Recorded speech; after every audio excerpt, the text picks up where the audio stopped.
Call the meeting to order. The Monday, December 21st Select Board meeting, starting a little few minutes after 6. Let's see. Ron, so you can run once more. We'll see who we have. Ryan's paused. Yeah.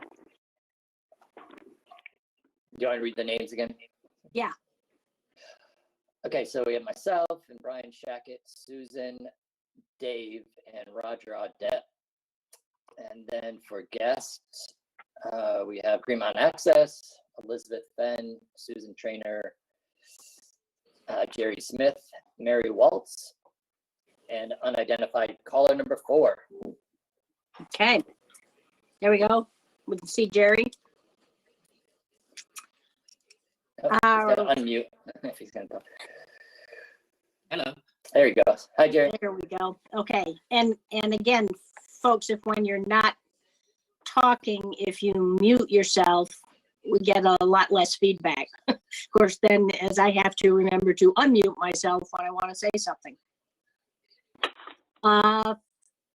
First of all, are there any changes to the agenda? None for me.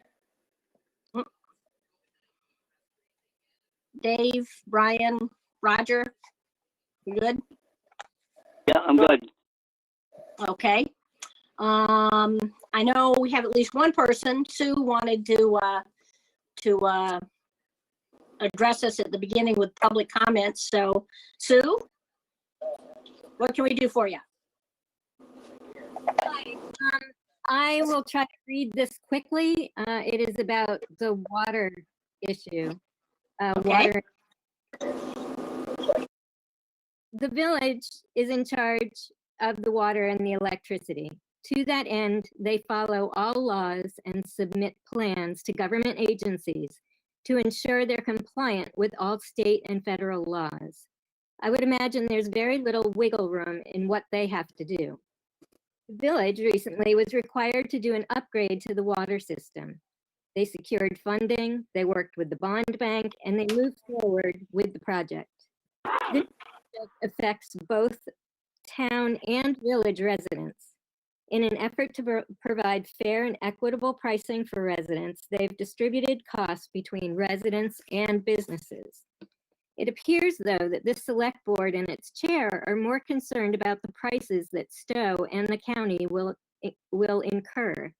It appears that efforts to find other water sources are being encouraged, such as suggesting sites, digging wells, or taking the village to court. Of course, court costs will affect Hyde Park taxpayers, but this doesn't seem to be a concern of yours. In the last 6 months, I've witnessed the town select board and chair make snap decisions with no effort made to follow their own policies or standards. I've witnessed the sheriff say he wouldn't follow zoning laws. It seems as though the trustees are the only group that are actually following the laws set forth by the state and the feds. I would ask that this select board support the professionalism of the work done by the village trustees and support them in their efforts to spread the cost of the required upgrade to all users, Stowe, Morrisville, and Hyde Park, instead of acting as the defenders of the larger entities and making individual residents of Hyde Park pay the entire bill.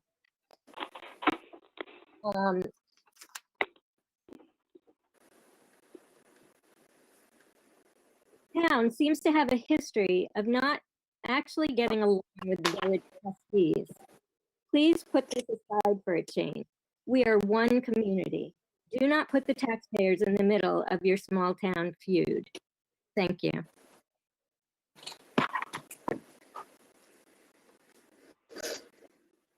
Thank you.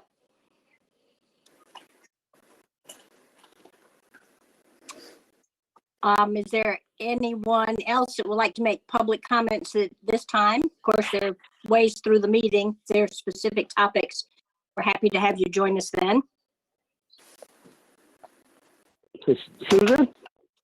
Yeah. This is Ryan. How are you? Can you hear me? Yes, yeah, Ryan Nolan, yes. That's me. that's you. Hi. So I've got a couple. Well, I got a concern as a taxpayer, mainly. I was approached by a reliable source, and I was hoping that the member that it came from is not there tonight. But I was asked what we did to stab the select board in the back, because he said we stabbed him in the back and he was going to get back at us. And I guess I was just concerned about how he's going to get back at us, and I don't know what to do about it. I mean, it's just, I was told about it like a month ago, so. And I was hoping he was going to be there tonight so I could ask him what we did to make him so mad at us, I guess. But Well, Ryan, you got me. Maybe what we should see about doing is having a sit down with maybe we should do it with the select board and yourself and anybody else on the road crew that has issues, and have a conversation. You know, one of the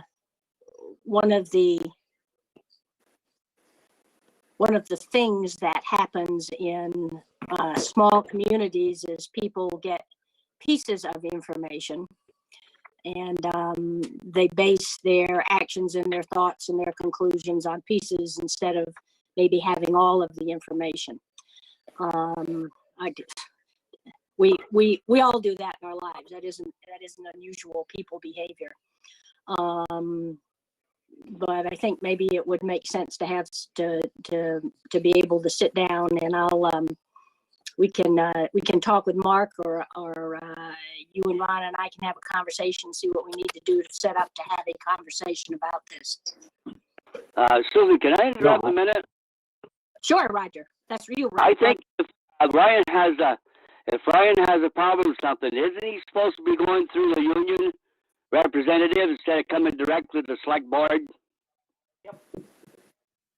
Yeah, that's probably a good route for him to go. That's why I said he should talk with, and in that process, he needs to talk with Mark first. why can't I come as a taxpayer?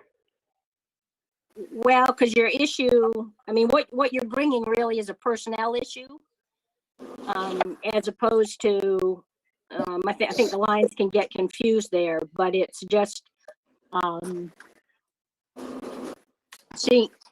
seeing that you are unionized, probably just to be on the safe side, not get the union upset either. But talk with Mark, and then Mark passes it on to Ron, and then we can come up with a plan from there. So it's really just sort of, I think, Ryan, doing the steps in the right order. That makes sense to you? I guess, yeah. We have, Ron, could you check in with Mark if he's not on yet? I know Mark is supposed to be joining the call. Yeah, no, I think Brian's I'm here. question was, hi, Mark. I think Ryan's question is exactly that, trying to figure out if it's a personnel matter that needs to go through the union or if it's more of a community discussion that would be a taxpayer and select board discussion. Seems like the way he described it, it was a select board and employee issue, not necessarily a community issue. So it would go through the grievance process or, you know, the process set out in the union contract. Yeah, right, because it does, grievance makes things sound, you know, as opposed to there's just, you've got some questions, so here's the process to go through. So Mark, if you're there, you can, maybe you and Ryan can have a conversation tomorrow. Yep.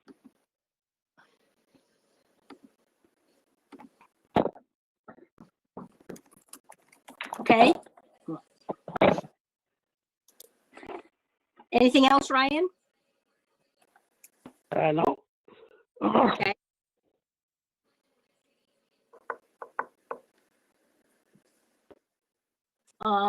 Any more public comments at this point in time?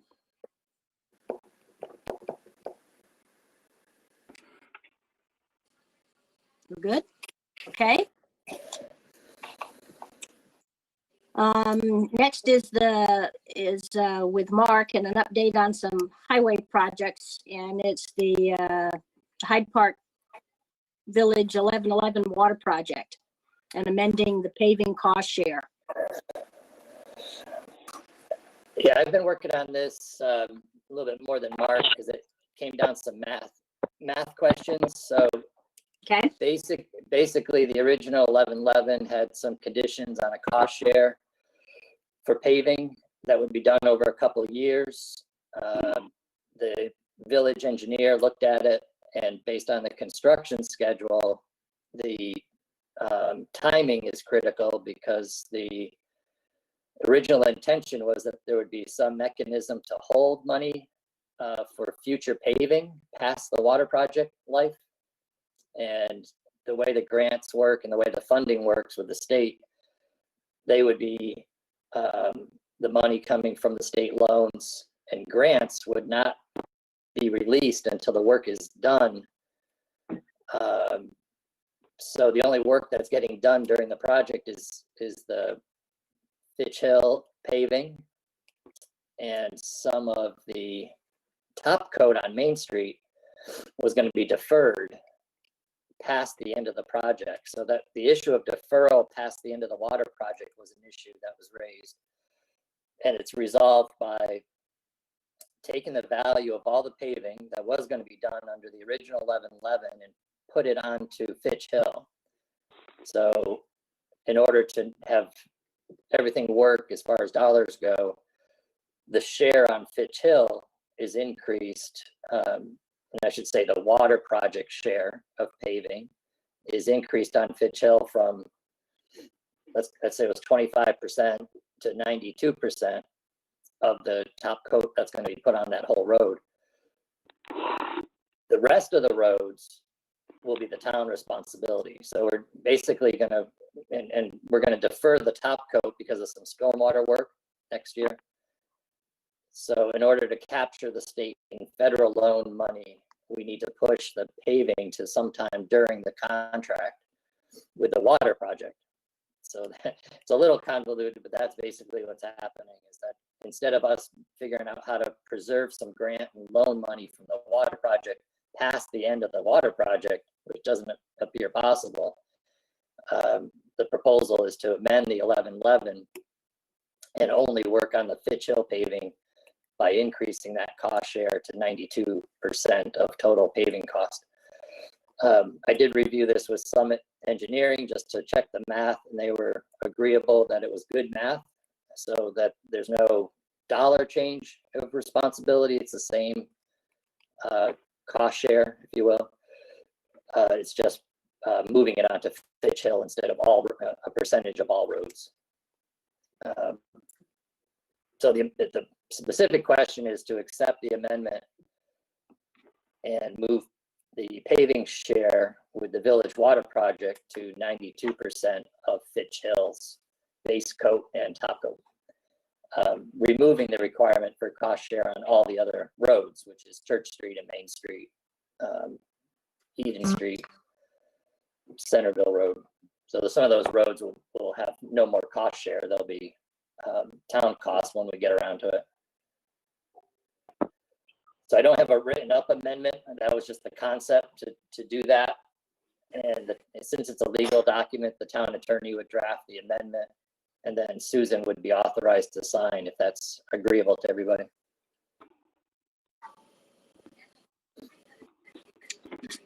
So basically, the money ends up being the same. It's just easier to have them pay while they're, instead of trying to extend grant money time period sort of thing. Yeah, during the project. Yeah. Basically, financially, it ends up being the same. It's just the time frame that the money's spent, right? Yes, yeah, the expenses will be incurred during the water project. Okay. And then we would have that split 92 and 8 next spring, hopefully, or early summer. It goes well. Okay. Brian, Dave, Roger, got any questions? No, Not for me. No. Sounds good. So I guess we need a motion to, I guess it's technically to accept the idea and have our lawyer will draft it up and just I sign it. Yeah. So moved. second, Okay. All in favor signify by saying aye. aye, Anybody opposed? Okay. Let me see if we get the easy things out of here first. The winter seasonal help, independent contractors and Jim. Yeah, Mark, do you want to speak to this, or do you want to talk to it? No, Mark first. Jim already went full time, is willing to come help during storms.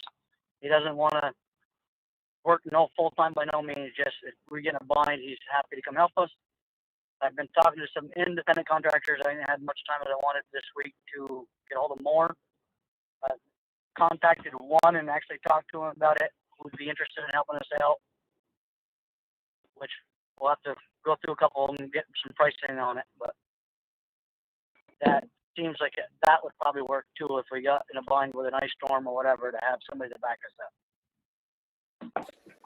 up. Yeah, the background on this is we're down one operator now, plus we have COVID-related risk for the rest of this winter where we may have to lose or quarantine staff. So Mark's been trying to work up a backup roster, if you will, to help so that we can keep up the road maintenance with either somebody like Jim, who will be on call employee for the winter, and a contractor pre-approved list, so that maybe, I guess ideally 2 or 3 contractors would have pre-approval status to come in an emergency and help the highway crew if their staff is down.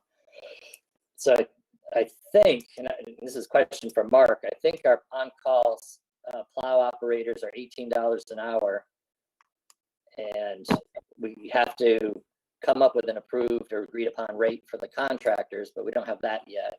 But that would be done through a short, probably just some kind of letter of agreement or a contract with those contractors. So we set out the terms and conditions and how it all works. But once those become more formal, then we'd have to go back to the board to show you how that would work before they'd be hired. But as far as Jim goes, Jim is one. Go ahead.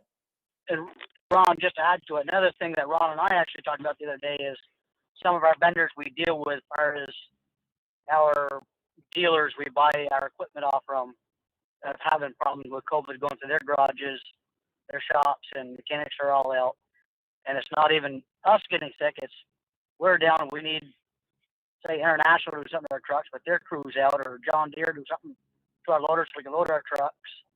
It's that whole thing too behind us that is kind of out of our control, but something we got to think about. Well, if I can interject here, Mark, it's Dave. There's no question at all about Jim Parody.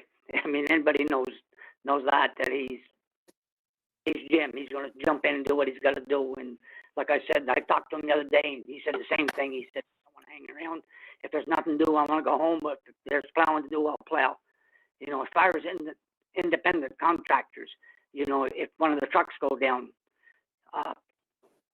I think it'd be just as well to go to see Waterhouse or you know, some of these guys and have them come into our shop and do it. Now I realize some of these trucks, you need special computers and all that stuff to diagnose and stuff, but we got some pretty smart people right around here, you know, with John Deere and International. So I think we're pretty set there. We do, but the computer part, you know, a lot of this, most of our issues are emissions, and emissions are all locked down to the dealer. You know, Waterhouse can't work on it. You know, nobody around here can work on it. That's what I got to keep in my head. And as far as Jim, yeah, you can't ask for better than Jim. He knows all our roads. He's great. He's good on the equipment. You can't ask for a better man. Right. So, I'm just looking, you know, if something did happen, you know, of course, you're always planning for the worst this time of year, trying to make sure you're covered in everywhere. But that has been an issue with John Deere and with supposedly Charlie Boyce and Clark's, is this whole COVID thing. And it's just trying to get a backup plan if something did happen in the middle of an ice storm. mm-hmm. I think we're going to be just like Not saying anybody. not saying we're going to use it, but it doesn't hurt to have a backup plan so all my taxpayers are stranded. That's right. Just like anything, we're going to go through with our fingers crossed and hope that we can avoid it. Right, exactly. And Moorstrail's called me a couple times, knowing we're short on help and seeing if we needed help finishing up our routes or whatever. They've been very good to deal with. So, you know, we do have some good neighbors around us. Yeah, we'll get through. We'll get through it. That's I don't think that's going to be much of an issue. It's because everybody's going to help everybody else. Right. Okay, so what do we need to do for an action with this, Ron? It's an on-call winter hire position for Jim Parody at 18. I'll make that. So move. Second. Dave and Roger, Audette. Okay, all in favor signify by saying aye. Aye. Aye. Anybody opposed? Okay. About Beam Road. Yeah, it's a very similar process that we did with Crabapple. That's probably started 5 years ago, where the town got to a point where we did the site visit, decided that there was some public right-of-way needs over there where the town was already plowing, but there was no public right-of-way. And in order to maintain any stretch of any shared driveway or road with public equipment, you're supposed to have a public right-of-way for insurance reasons and liability reasons and a bunch of other things. The first step, once you establish where that right-of-way is, where the terminus is to have some survey work done and then look at that plan and get an approved plan together, typically with the neighbors, because we will be taking control of some of their property. Typically, we have a 50-foot right-of-way with a larger turnaround area for the plow trucks. And once that plan is looked at, come to an agreement. I mean, you can force the issue, but we typically don't do that. We just kind of begin with a sketch and have meetings and talk about it and then get a final plan approved. There's a process under Title 19 we'd follow in the end, with the goal of having it all updated at some point and the new turnaround established for the long term. And that gets updated on the general highway map, which helps determine state aid. So we're at the very beginning of that process to begin looking at that. The estimate is a little over $3,000, which is very close actually to the last road survey we did for Crabapple. When the board got to this point, we had a pretty good idea where the turnaround was and where we wanted it. So the last surveyor said the same thing, up to $4,000 to establish pins and meets and bounds and get it laid out in the field. And then the select board would have their statutory process followed, which gives neighbors a chance to appeal and go to court and argue if it's not something they agree with in the end. So this is a discussion about, do you want to start that process? Do you want to authorize up to $4,000 for survey work? Matt Reed is working on the other end of Beam Road right now near Garfield for a subdivision project. So he's already doing some of the field work to establish that right away. And I think the missing piece is a select board decision on exactly where the turnaround will go. We do come up Beam Road, go past the top of the hill and come down the other side where we have a turnaround on Jerry Smith's property. And the whole section of road serves 5 houses, I think. So it's not it's not serving new houses, it's existing homes.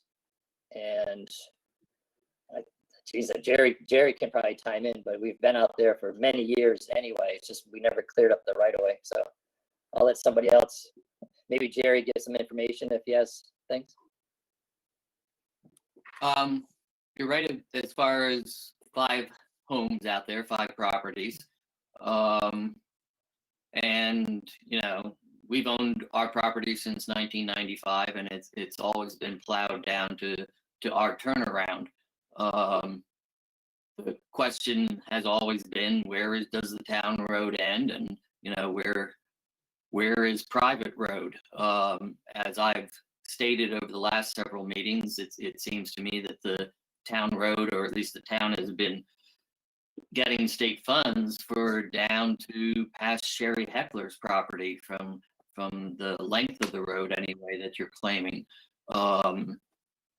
What I would ideally like, and I think I need to run it by the neighbors, and I don't know what's possible for the town to do, is we have what is the established road at this point, which is, I think, from what I've heard from various people, a bit of a problem with the town as far as the corner that comes around to Sherry Heckler's house as far as sight distance is concerned.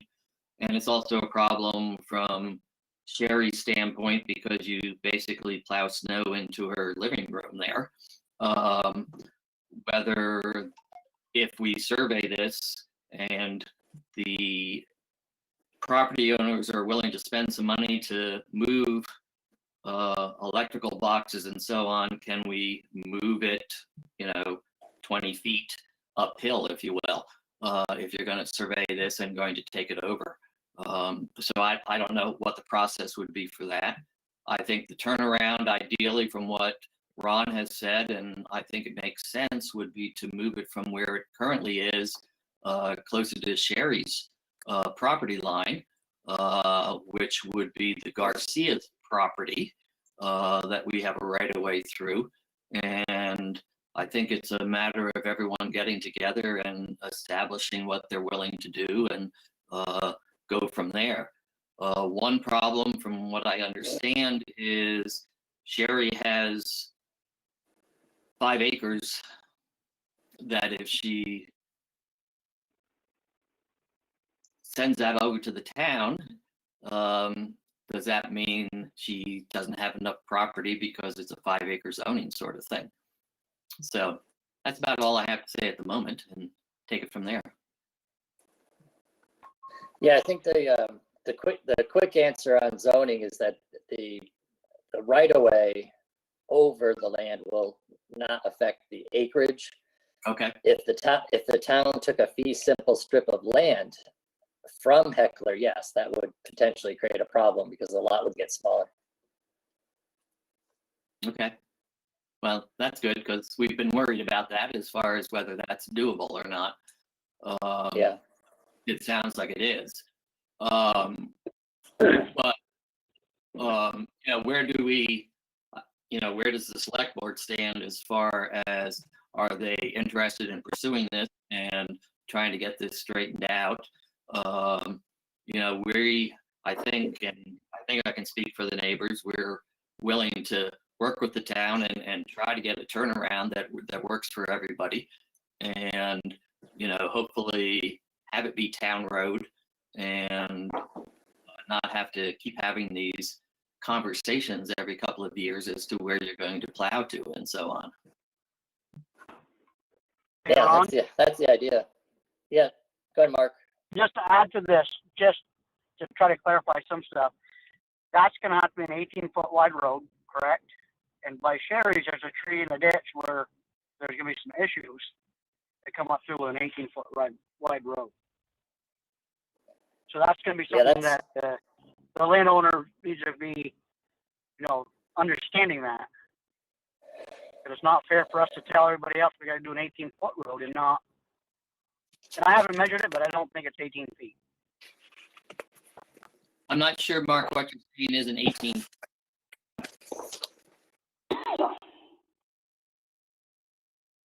What's that, Yeah, Ron? the 18, Jerry, the 18 foot is the minimum road standard for the town policy to reconstruct or accept town highways. Okay. So And you're saying moving, 90 foot somewhere? yeah, so your suggestion of moving the road to the east by 20 feet would resolve that issue, because if you move further away from Heckler, you have a chance to put the two basically 9-foot lanes down and Right. put the proper ditching in.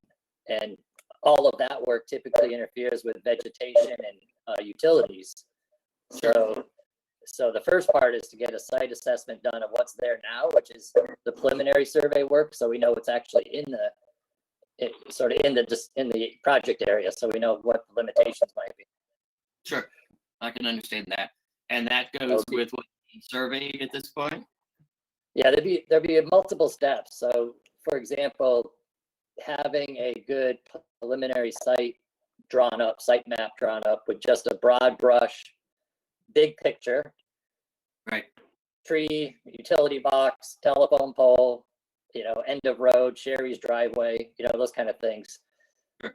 Then the neighbors in the select board talking about sort of the options from there. It's hard to talk about options without seeing those on paper.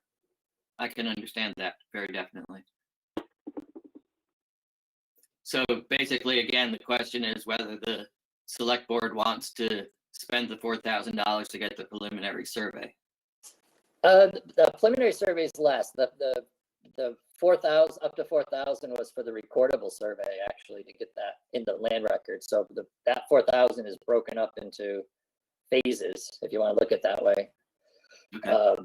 So we revisit that as we go. I mean, obviously, we have enough information. I've done enough research to get that work started pretty quickly and have a decent preliminary site survey done for everybody to look at over the winter, probably, hopefully. And then carry on with that, you know, kind of back and forth a little bit, if you will. Sure. Yeah, No, I that makes thought, sense to me. And, you know, yeah.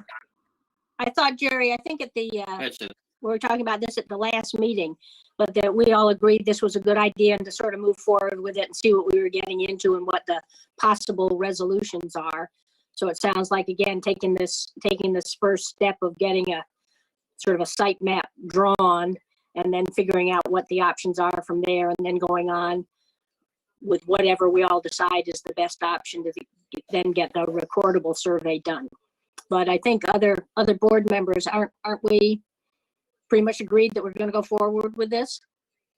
Or did I dream it? Yeah, get it done, let's get it over, so we don't talk about it every 2 years.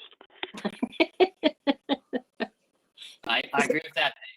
Yeah, I thought it's we not agreed that we don't like it, Jerry. I understand.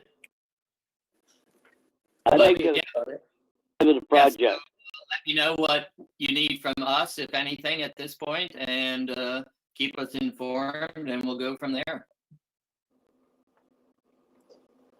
Super. Okay, we'll keep plugging along here.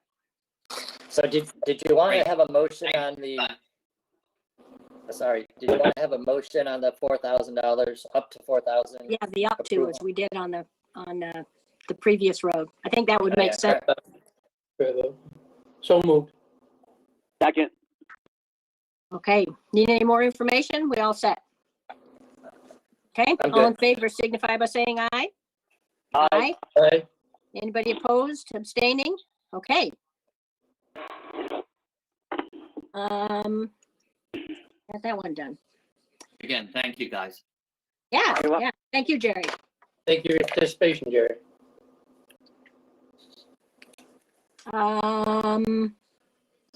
How about Seth and the variety of things he has here? Assuming Seth's here. He is. Hi, Hey, I am Seth. here. How are you all? Oh, terrific. Good. So I think I have a list of things to talk to you about tonight. You do. So I'll start with the oldest, which is the FY19 municipal planning grant, which was concluded this fall, which started in 2018, which feels like a very long time ago now, and was a consortia project with the towns of Hyde Park, Stowe, and Wolcott to investigate FEMA's community rating system. And the community rating system is a program through FEMA that is designed to reduce, to reward communities that have taken regulatory and non-regulatory measures that exceed FEMA minimums. And there's two ways that the community rating system, which I'm going to probably refer to as CRS through most of this, rewards communities. The first is by reducing flood insurance premiums for private property owners, and the second is by providing priority scoring for hazard mitigation grants in that community. So the way the program is structured is that communities earn points for every kind of regulatory and non-regulatory measure that they take that goes above FEMA minimums. And there's a multi-page spreadsheet and a 100+ page manual that explains what types of activities a town can gain points for.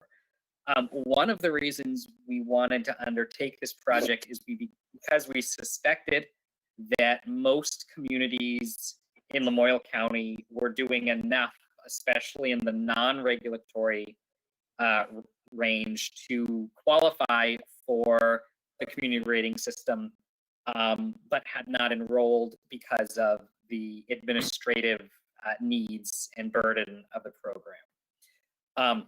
So we looked at all three towns, and I'm only going to talk about Hyde Park because I suspect that's what you're most curious about, and found that based on what you're doing today, just as things are, you would qualify for the kind of entry level of the community rating system, which would qualify your residents for a 10% reduction in premiums. There were other activities you could do, specifically in the era of public outreach and other things that LCPC already does, potentially by doing in cooperation with LCPC and other towns. That could be increased to a possibly 15% reduction.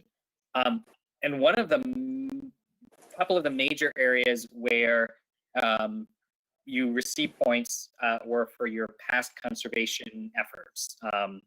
Towns earn points for the total acreage in conservation, as well as the total percentage of the floodplain that is in conservation. So that's the good news that we found. The not so great news, which was something we kind of anticipated, is there is an administrative burden of the program. You really need to kind of have all your paperwork together, which I think of the three towns, Hyde Park, probably, you know, has probably the most organized system right now. And then you have to have an annual review by FEMA. And it was that annual review by FEMA that, you know, was sort of that would mean, you know, an annual meeting with FEMA, an annual time, you know, time from your staff to do those things. And we know that the staff time is a premium.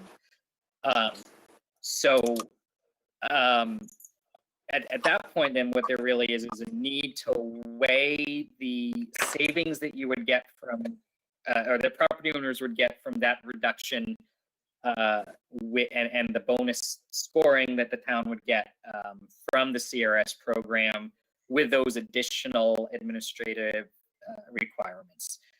So we looked at the number of structures in the floodplain and the number of enrolled flood insurance policies. And as it is now, there are more structures in the floodplain than there are structures with flood insurance. What that suggests is that many of those properties are owned by long-term owners, people who have paid off their mortgages, and so are no longer paying for flood insurance, have chosen not to continue it. Also, something we found is that the average premium was significantly lower than we would have expected based on new policies. So the average premium paid by people in Hyde Park was about $750 a year.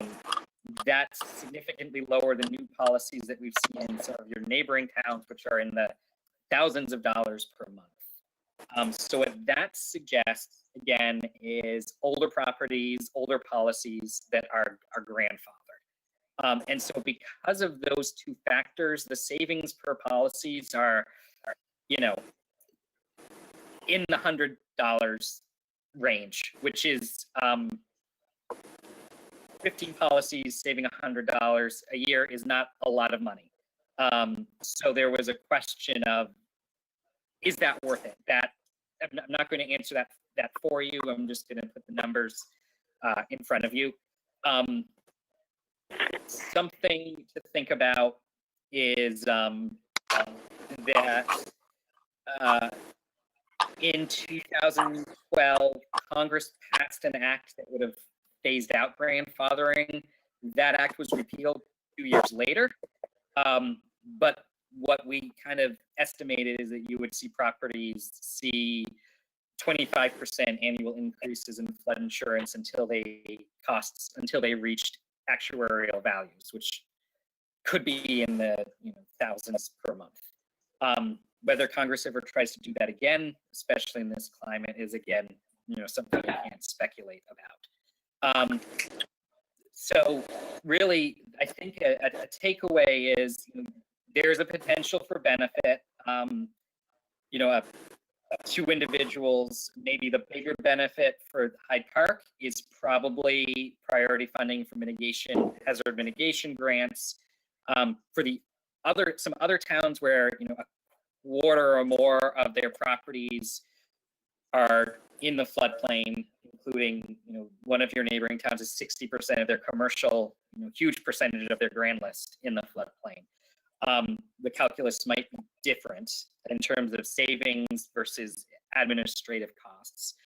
And so a takeaway was that there could be some economies of scale for items like mapping, public outreach, overseeing and organizing that FEMA annual review, if done by Lamoille County Planning Commission. To accomplish those economies of scale, you probably need several of those towns with a lot of properties in the floodplain, and towns like Hyde Park as kind of benefiting and benefiting from what they've already done through that. So that's my really quick summary. There was a report I think was distributed to all of you. I'm happy to answer questions. I know this is kind of a different topic from what you've been dealing with since March. So Yeah. understand if it's not where your focus has been. Yeah, Seth, being one of those houses that has flood insurance, and we've had forever, how many properties do we have in the floodplains? I believe I wouldn't think it's a very high so number, is it? you don't. So Yeah. Hyde Park is actually really unique in Lamoille County in that you only have a couple dozen properties in the floodplain. So, you go either side of you, Wolcott, Johnson, Jeffersonville, Cambridge, you get into 20 to 30% of the properties. You're at like less than 10%. Yeah. Yeah. I think that's why, and again, for those of us that have been here a long time and we have the policies that we've had forever, you're right. The premiums aren't that high.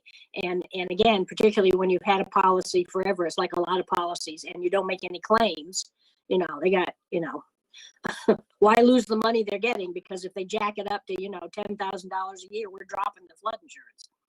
So Yeah. again, I would think it's sort of in terms of helping that small percentage of the population that has, right offhand, I wouldn't see that it's worth it.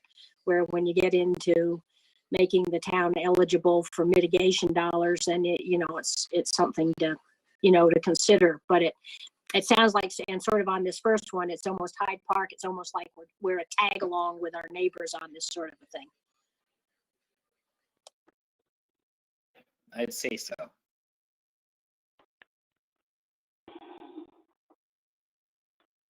I guess I'd be more curious to see what the return on investment is going to be. Amount spent of what we're going to get back, if any, being in a non-flood zone. I mean, I'm sitting at 1,305 feet, so I'm not worried about it.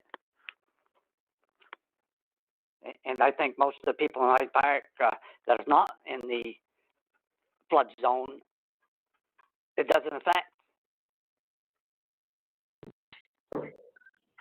Exactly. That's why we're such a small percentage. I'd be surprised if the return on investment is worth it. Right.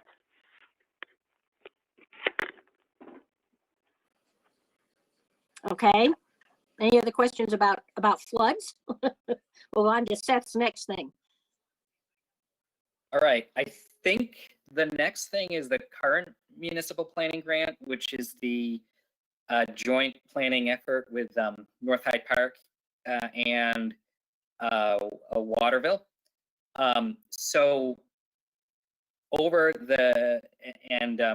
sort of planning around the Grange, parking, circulation for the Grange, and then branching out to the bigger pedestrian safety, economic revitalization issues of North Hyde Park. So we've spent much as we could in this climate the summer doing information gathering, public engagement up there. Have some ideas about ways to address some of the immediate needs about pedestrian safety without doing major capital outlays, because everybody understands now it's not a good time to be asking for major capital outlays. At the same time that we have been working on that project, the Agency of Transportation released a new policy for doing temporary projects like temporary crosswalks, temporary pavement markings on state highways. So we're going to be exploring that to test some of the ideas that have been thrown out over the years in North Hyde Park to deal with some of those issues. And the nice thing about that approach is that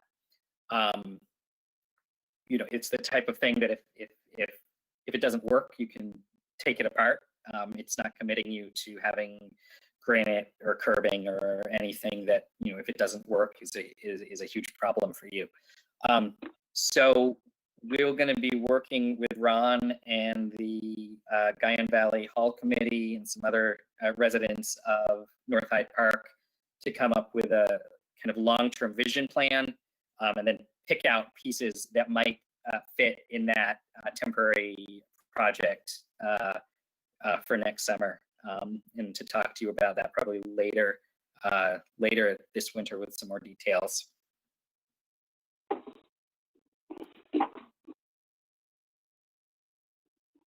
Sounds like a plan.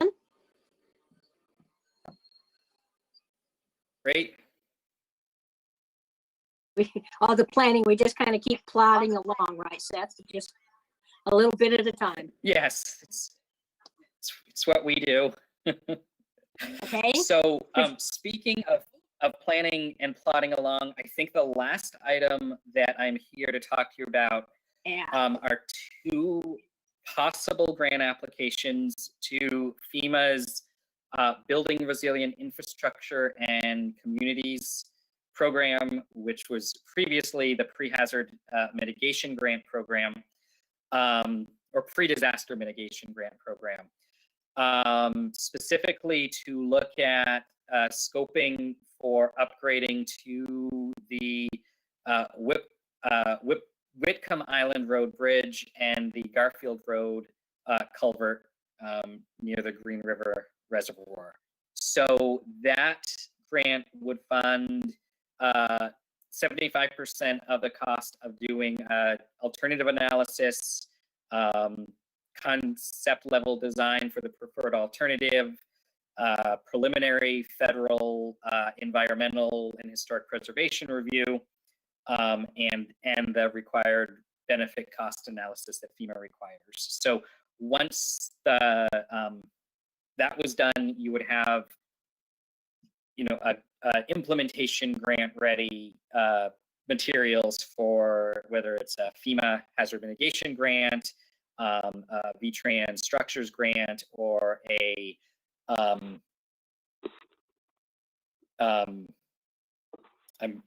forgetting the other grant we talked about, but there's a third one there. I'm having my oops moment.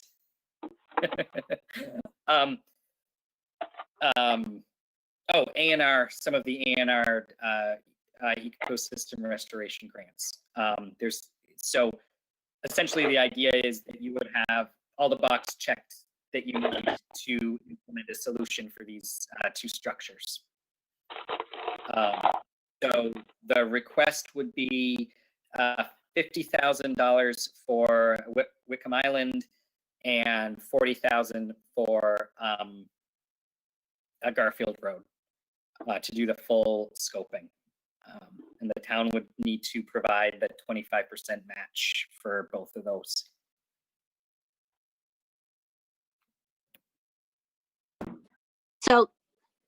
So the goal here, we know that those are both big projects that someday Yep. are going to need to be done. And to do the planning and get things ready now, so that basically what we have in hand are two major projects that could be eligible for a variety of funds, so that when they turn on the spigot and they want shovel-ready projects, we get to put up our hand and say, hey, we got a couple of big projects that, that all the boxes are checked, and we're ready to go out and do final things and bid on them, right? Exactly. This is how, by doing your work ahead of time, you end up being able to be in a good competitive position for, it's how with all that work we got the money for the sinkhole project, which still remains the sinkhole project to me. Right. Yep.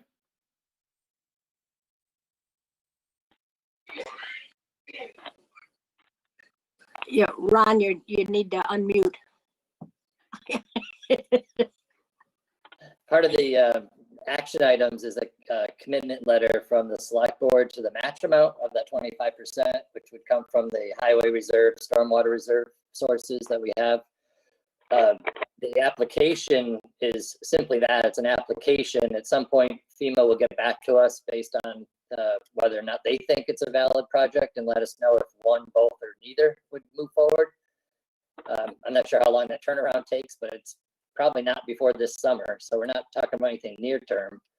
But knowing from dealing with FEMA and everything else that their own systems, it can take quite a while to get an answer back. So if we do move ahead, Seth and I would continue to work on the applications. We'd add the commitment letter from the select board. And then at some point, we'll get an answer from FEMA about whether the town wants to move forward with one or two. Obviously, if they say no, then they're not invalid projects, but we might have to go a different program instead of brick funding.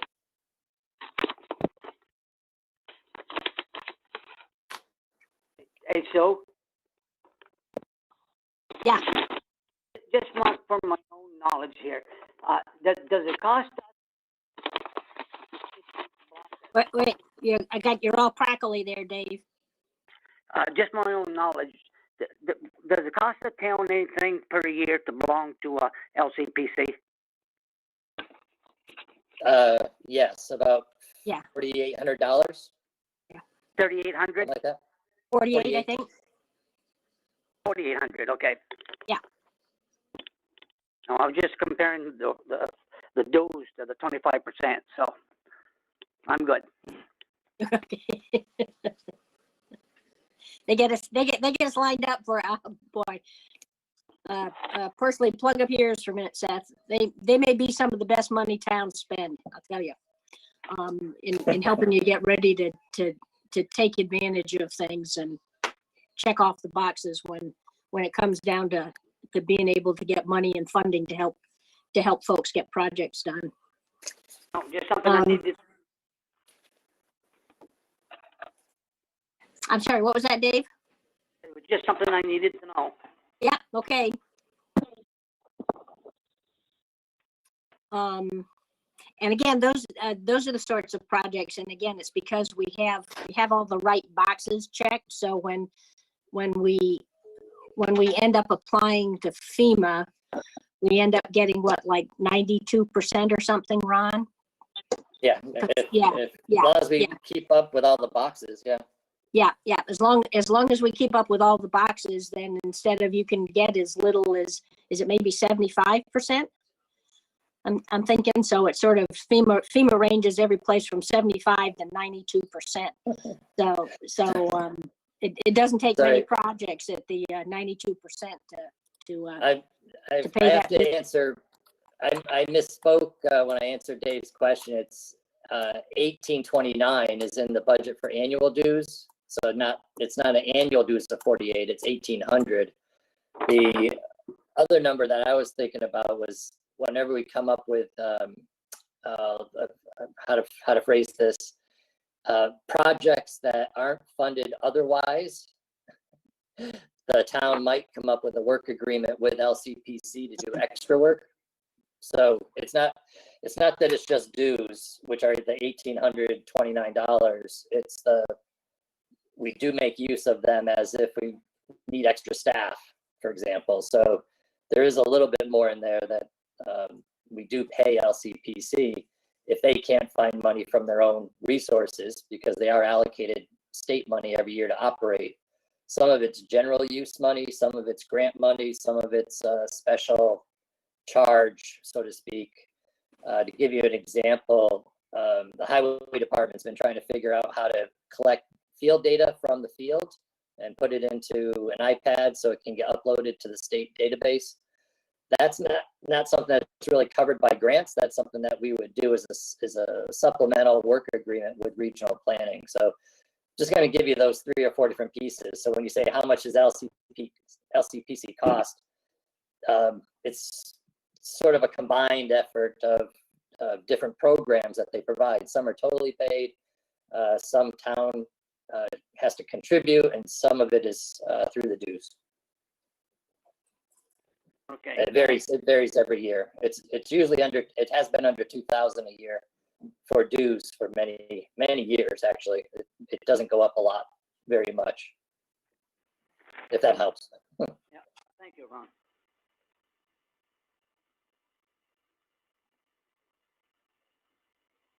Ron. Let's see. So do we need Do we have any more questions for Seth or Seth? Is there more we need to know?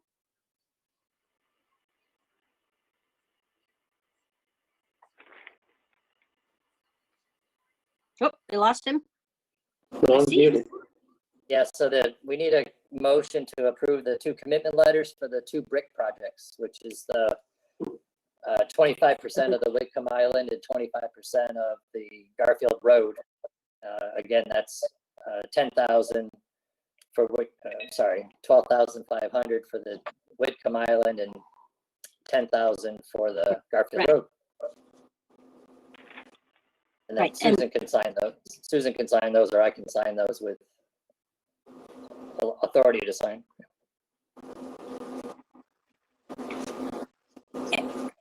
And the money for that comes out of a couple of our funds that we have put aside for that sort of thing, correct? Yeah, the 2 reserve funds would be the highway reserve and the stormwater reserve fund. Stormwater reserve, right? So Okay. moved. Okay, Brian? Brian moves. Got a second? Second, Okay. All in favor signify by saying aye. Aye. aye. Anybody opposed? Anybody abstaining? Okay. Thank you, Seth. Thank you. Thanks, Great, Seth. thank you.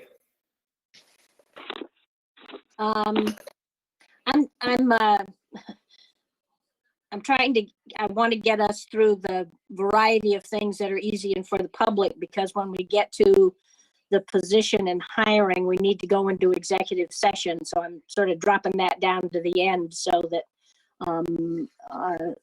the public that's listening and wants to participate doesn't have a long drawn out before we get back to doing things.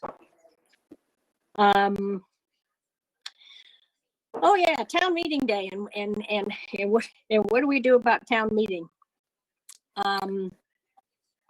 I've seen, and you guys, what you're all hearing and what your thoughts and what we, how we need to handle this. I see the towns around us are going to Australian ballots.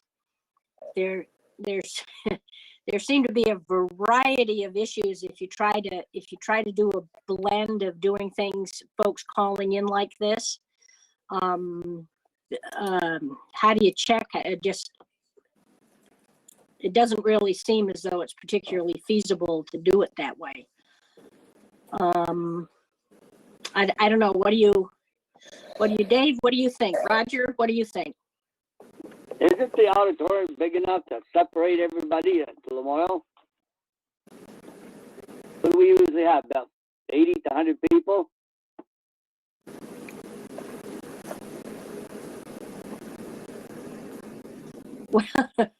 Well, if you, and again, how you police it, how you do it, if more people show up, Do the best you can.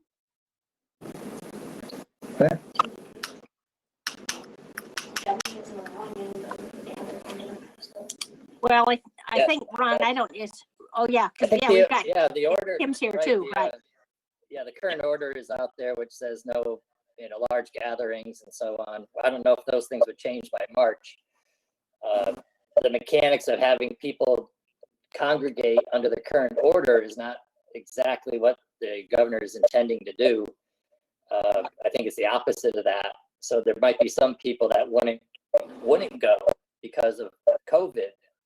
So they wouldn't have the chance to participate even if they wanted to, because they don't want to go into a high risk situation. That's, people crossing, going in and out of the building, sitting, who's going to say you're too close? Do you tape off chairs? People are not, participating all the time, easily on social media. So those people would love to come to town meeting like usual. So either way, you're going to have people sort of hurt or not comfortable either way. Either forcing people to go to a big meeting that they are told not to do by the governor, and people that are saying there's no meeting and you have to go online, and then people not being capable of that. So I think either way, there's going to be some people that aren't going to like the decision. for the people that don't have participatory tools, online, iPad, whatever, maybe the town would have to work on that issue and just open up some resources to those people that could participate virtual with little help. The ballots on every article allows everybody to participate. So that is a benefit to people that if you do close the meeting and don't have town meeting, the participation would still be there because people could request a ballot and vote on every article, which people don't get that chance today because the only time you get to vote on every article is by showing up. Most of our articles are from the floor. So you will have increased participation potentially. The question of how do you do it, like Roger's saying, can you do it? I don't know if you could do it without a change in the governor's order and still have people feel comfortable there. I think it would take a lot of thought and planning to figure out how to pull it off, whatever the space is. So I like the Australian ballot idea, but I think that it's important that we answer questions that the public has and maybe have 2 prior meetings. I don't know if it'll work, but 2 prior meetings, one virtual and another one somewhere where I'm expecting that the people that are asking questions will be significantly lower than the total outturn of the public we normally get. So we'll have another meeting somewhere where they can be socially distanced and still be able to answer their questions. You know, I'm sort of on the page. Let me run this idea, see if it's even feasible. With Green Mountain Television, they seem to post our meetings 2 or 3 weeks after we have it. Could we make a deal with them or the television station or whoever to have a information meeting on a certain night with call-in questions and town meeting day be strictly the Australian ballot? Yes. Yeah. I think that's sort of what you want to do, and you can do it. And I like sort of Brian's ideas is we could do something with Green Mountain Television, but then we could set. It's funny, Brian, I was thinking it's about like when folks come in to grieve their taxes, you know, you set times and people come in. So we could take an additional evening and set times and people could call in and come in and see us if they wanted to and just block it off in time. So that if folks wanted to come in, so take a commitment of 2 evenings, but that would give people a variety of access. And if you do the Green Mountain Television one first, I don't know about you guys, but always when I leave a meeting is when I have the best questions.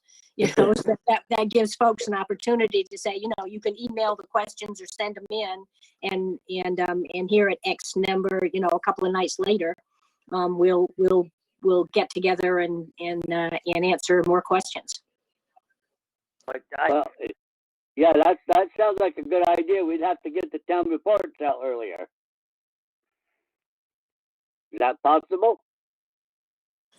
Well, we usually, No. when do they play out? No, they'll be up for the meeting.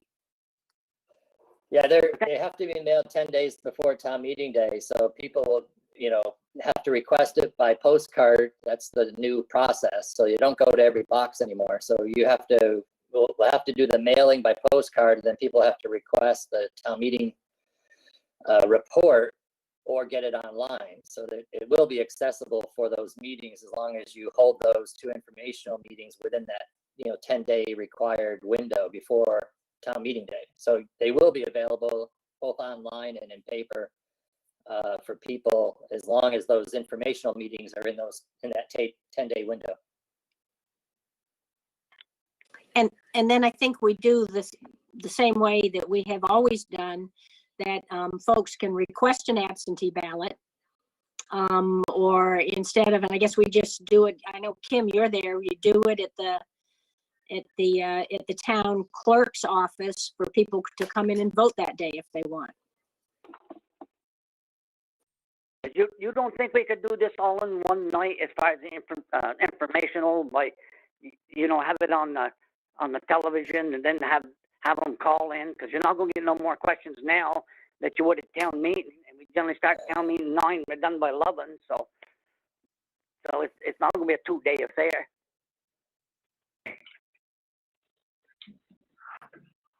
And we can answer, because all 5 of the board members will be present. If there's any questions that come up, then all answers will be answered, and everything would be Australian ballot on town meeting day. As long as You the notice gets out there. Well, Yeah. Well, We and, got- and we could also, after that meeting, folks have a chance. They could, we could at that meeting, we'll give them Ron's email. So that we send them all in one place. If they could think of questions after, we could go through Ron and we could answer questions that way instead of doing another night. Yeah, that'd probably work fine. I think that would be the best way. Then be up to Kim to figure out how she wants to run the polls. Probably the same way she did the election. Yeah, right. Are you there, Kim?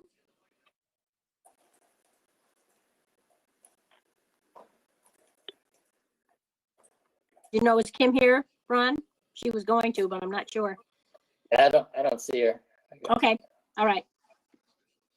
But yeah, I think that's from the emails that we've been going back and forth. I think she can do whatever, whatever process. So in this case, with a Australian ballot town meeting day, it would be pretty much what Dave said, and I think Kim would agree that the town meeting day would be just like the general election in November. The select board would have one or more meetings ahead of that. One statutory meeting, which is the 10-day window I talked about, but you can do more if you want. But Dave's right. If you can do a good meeting with good notice, like Brian was saying, people will be ready for submitting questions ahead of time, calling in during the meeting, which GMATV can do, and hopefully answer most questions in that one meeting.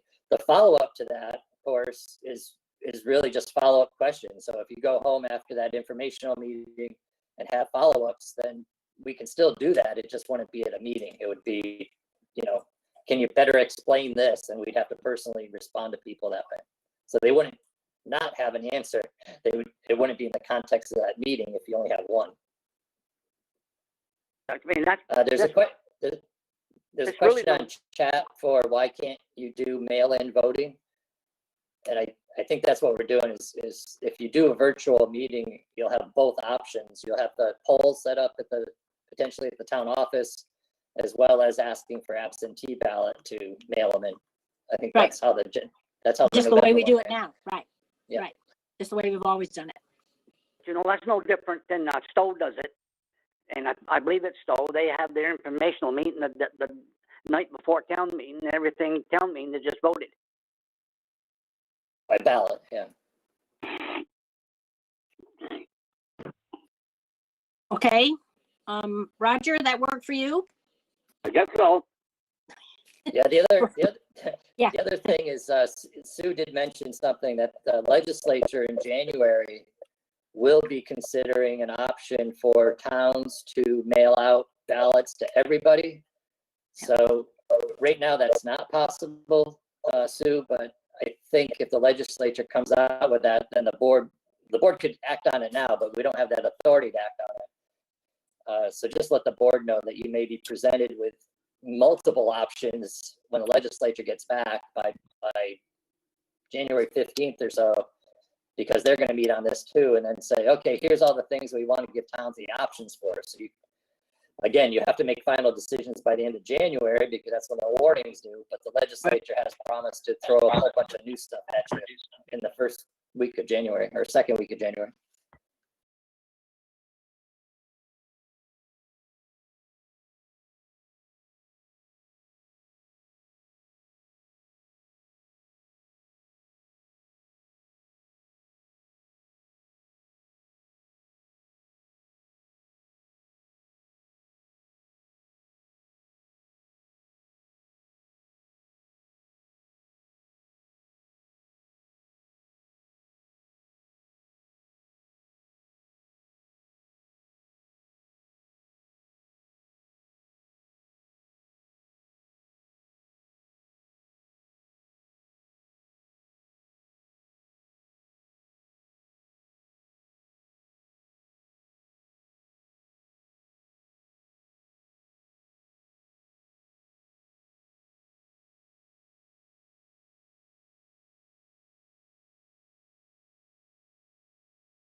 So any further questions?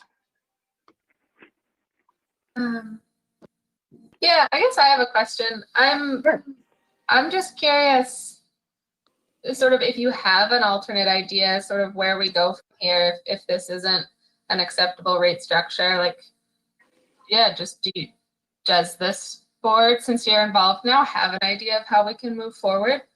No, that's why we've joined with the side judges. And they'll go through the process of working with their lawyer and coming up with folks that'll come up with an alternative. Okay. Okay. But again, the goal is to come up with an alternative. And our concern as the select board is that their alternative not be that Hyde Park has to pay for all of it. To avoid putting the rate increase on the other towns in Lamoille County, in other words? Right. And the other towns in the county and the side judges are saying, wait a minute, this isn't fair. Hmm. Of course, it's not fair, but it's a 100-year-old system. Well, that you know, If we'd done it along the way, it wouldn't be such a huge increase. but I'm not arguing with that, but I'm not a village trustee. I haven't been a village trustee. I don't use the water system. I don't, so it's not, You don't again, that's an issue that is for the village and the village trustees to have been dealing with over the years. You don't use the water system? No, I'm not in the village. This isn't just a village issue. Like residents who are on this system.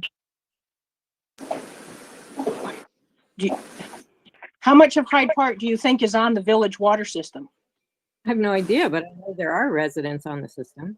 It's village residents. It's a village water system. Why are you going up in French Hill then? That's in the village? It's the village? Yeah. So you have nothing that you use. There's nothing in the town that uses the water system. I guess if I go into the library and use their bathroom.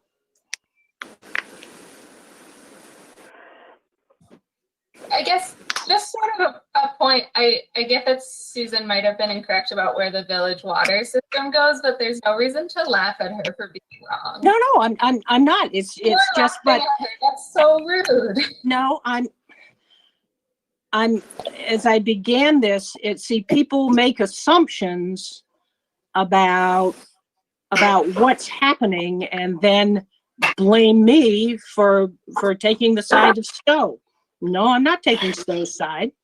But to understand at least where the village water system goes and who the expansion of the sewer system, who that benefits, is sort of important to understanding how a lot of people in town are not very happy about this. I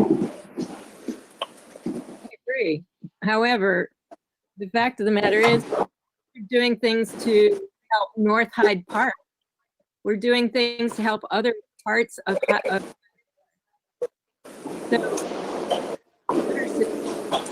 village, so possibly We can't, you're kind of breaking up there, so I can only partially hear you.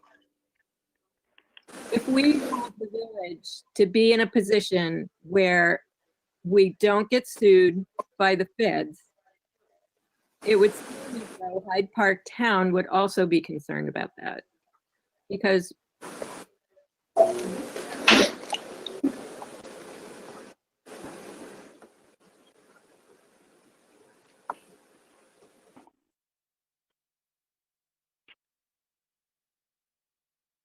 I mean, I don't know what you expect me to say, so I'm,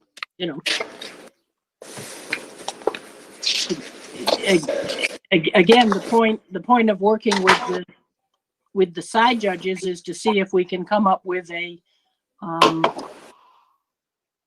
with a system that folks feel is more equitable. Appreciate it if you worked with the village rather than the side judge. It seems like that might have been a more cooperative way of doing it. Okay. I guess we can agree to disagree. I would also add, it would be really nice if we could figure out a way for the village and the town to work together. I don't disagree with you. I've got a suggestion. We eliminate 2 entities and create one. No.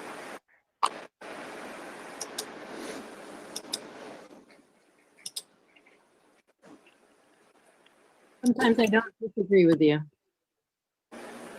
No, no.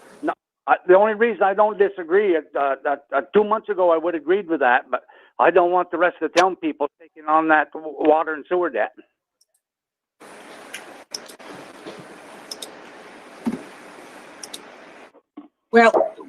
Well, again, right now, Dave, and that's what I can see to the village, that they're going like the select board must hate us because they're working with the side judges.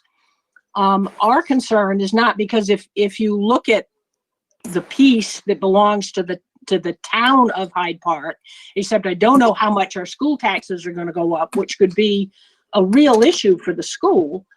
And putting them in this, because it's so significant that that it's hard. The cost for the courthouse is a significant increase, and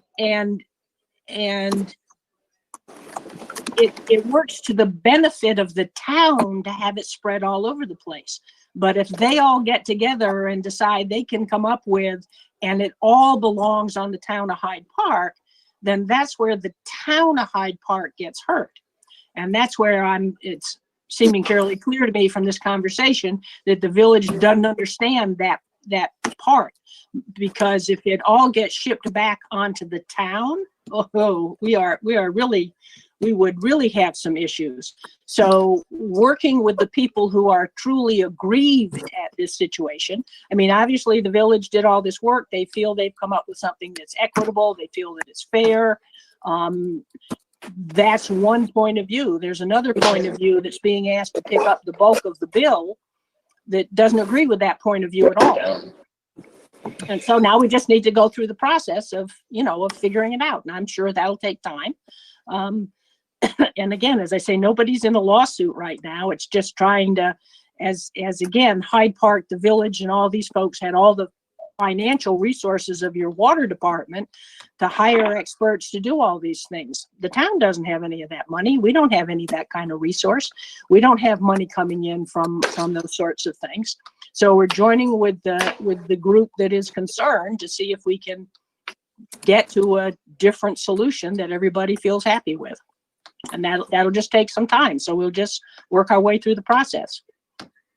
And I think that's great. And I really hope we can come up with a solution that works for both, because I'm concerned that it's divisive to pit the villagers against the Hyde Park residents. Because like, I live in the village, but I pay taxes to Hyde Park and the village. And I find the costs, I think that the bill is really concerning. That's an enormous jump. And I'm terrified that they're going to put that cost solely on residents who use the system. But that would increase my bill by like $100,000, which exactly. So I also share concerns, and I just want to work with you. And if we make mistakes, like, have you educate us. That's why we come to these meetings. I just need it to be a positive experience. Well, and again, I doubt if there'll be a rapid solution to this. Is there frequently, and particularly when you get into structuring rates, I mean, that's something that is such a specialized field. So we'll just have to, and again, I know part of the concern is that this project isn't done.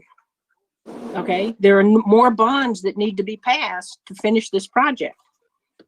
And the idea that a very small percentage of the population is voting to spend money that is being passed on to a whole bunch of other people does not sit well with people. That's why we need to have one entity. Yeah. And then that governing body makes those decisions. It spreads it out equitably around everybody within the town. That's what the Sure. village, Anybody with some common sense would realize that. that's what Yeah. the village tried. I'm sorry, what did the village try to do? The village has been trying to do, and they do have a person who works with rate structures and understands it more than the select board does, I believe. I don't disagree with that statement at all. Yeah. But it I was a don't- requirement. It wasn't like they just sat there and said, oh, let's do this. This was a requirement. They had to do this. And they got bonds. And they got money from the, so they've done what they could. It's just a matter of the fact that nothing was done for so many years. And so, anyway, I know we've talked this to death, Right, but I want you to appreciate that as a resident here, it's very difficult for me to have you two entities fighting with each other. And it's not just about water rates, it's about other things as well. And I wish you would work on that. We will work on it. Hey, Susan, Yes. just a quick question, just to verify. So the village bond vote, nobody in the town was able to vote on that, correct? Correct. Like, say David on, yeah. But now they're being asked to pay for something they couldn't even vote on is kind of not fair too. But all the blame's been put on the select board, where really the select board's hands were tied for that whole situation, I believe. Correct me if I'm wrong, but I don't believe that anybody on the Hyde Park Select Board had overall say of anything going on with that bond vote, correct? That is correct. There were meetings you Okay, could I have, just want to clarify my, you could have participated in the discussion. People went to meetings and were told that rates would go up 10 to 12%. Okay. We were not told that there were going to be a variety of different rates. Here's what it was going to be. We weren't given any of that information. It falls to the vote. It falls to the vote. Who votes on it? That's where the equitableness of it comes from. Who votes is what it is. And if we don't have a vote, we don't have a say. Part of our Yeah, republic. yeah. I'm sure that's where it is, and we know there are other. So we've ended up in this situation. I'm sure the village did what they thought was right and the best they could do. It's not, you learn in public office that a lot of times when you end up doing something, it may be the right thing to do, but people's taxes go up. They aren't going to be happy with you. Okay, so they're gonna want to talk about it, and that's what this is. Seeing if there's another way to deal with the issue. It's in many ways it's that simple, but Brian's right. It's about people not, and again, so it isn't just the view of Hyde Park, but it's all those other towns who had no idea something like this was coming. Okay, and to be told, here you've got to pay this amount of money, and the way what you pay is based on is the property value, is the grand list of your town. That's why Stowe a number of years ago because the way the little county government we have is funded is through that type of a system. Okay, so that it goes out to all the towns that are part of that group, and it's based on your grand list. Stowe went all the way to the Supreme Court to argue that that wasn't fair, that they had to pay too much of the county budget because, of course, Stowe has way the highest grand list. And the Supreme Court ruled against Stowe, and they said, no, this is a perfectly reasonable, logical way to split up the cost. So that's the sort of, for you guys, that's some of the history of this kind of funding and how people feel about it. So when communities like Stowe, and then you get Cambridge has a pretty high, because of course both areas have ski resorts, have pretty high grand lists. So they get hit with a big bill that they have no say over.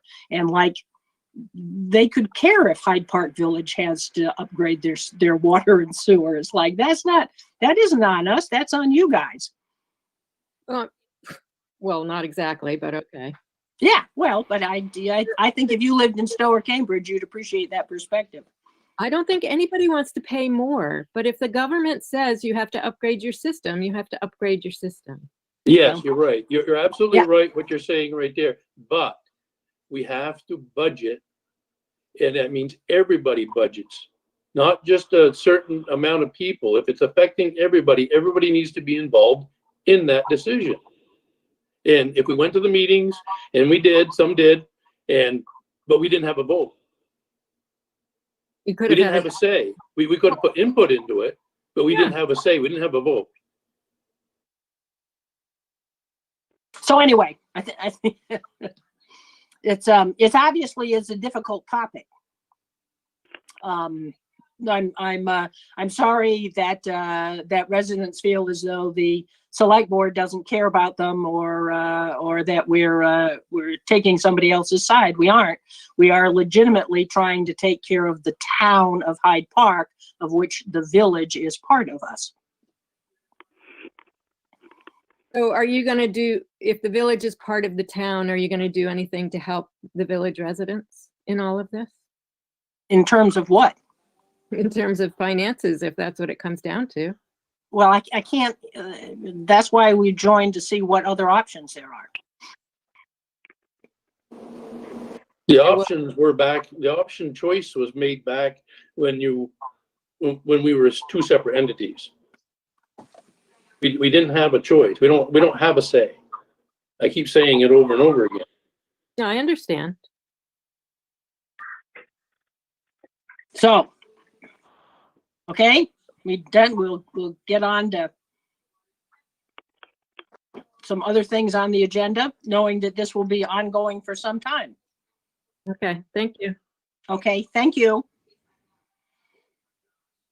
Let me see. Okay. What should we do next, Ron?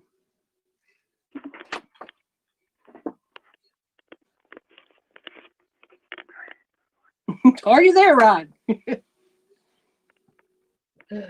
Sorry. The LHMP is a action item for tonight, which is the end of a kind of a quick process, but it took a lot of time. We had to work with regional planning again, as mentioned earlier, to update the local hazard mitigation plan, which is one of the boxes that we have to check to get the maximum ERAF money, which is the emergency fund from the state that matches federal money. So this is part of the, when Sue mentioned check the box before, this is 17.5% of additional state aid that we get if we do our local plans and policies properly. So one of those plans is the LHMP. So Leah over at Regional Planning and I worked with the Planning Commission and the public a couple times to get an update, which really sets out a punch list of things that we're supposed to work on over 5 years. And some of it's resiliency, some of it's mitigation of hazards and so on. And I think at this point, we did go through a pretty detailed review with FEMA. They have a state officer that administers the FEMA regulations because this is really a FEMA document. We have to have in place for even the 75% FEMA money. This document has to be in place. The state does the 17.5 if we have 5 or 6 documents in place. So it's one of those important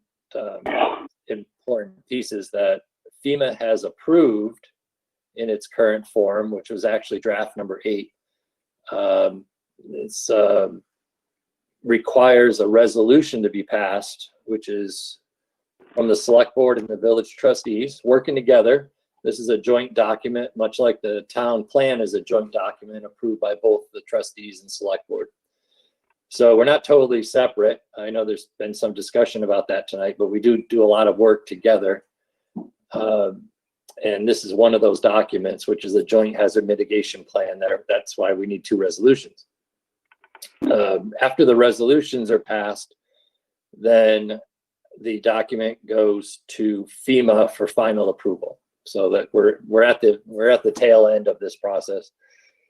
So I think everybody saw from the last meeting that the draft that was going to FEMA for review, they had a couple odds and ends that were some language to add to better explain public input. So we added that paragraph in the final version, and that's the version they approved. So the select board's next step is to approve the draft, to make it final locally, and then we have to get that up to FEMA to have them approve it.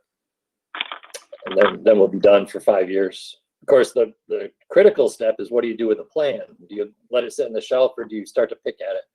So in January, I was hoping to have a little bit of time on the agenda to talk to you and invite Carol Fano and Brad Carrier to participate about how we work on the plan, not just put it on the shelf. So we should have final approval by then from FEMA. So that is that. Unmute. Okay, so we need a motion to accept the resolution, to adopt the resolution.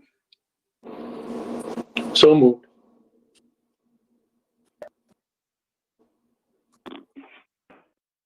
Got a second out there? Second. Okay. Need any more information, anybody? All in favor signify by saying aye. Aye. Aye. Anybody opposed? Okay.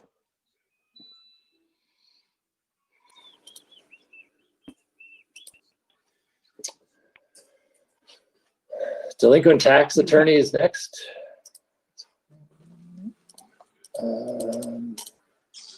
Okay, so yeah, this came up, geez, I think it was last November, last December. There was an issue with a tax sale. We had to redo some paperwork. The question came up of how do we get good paperwork done in the first part?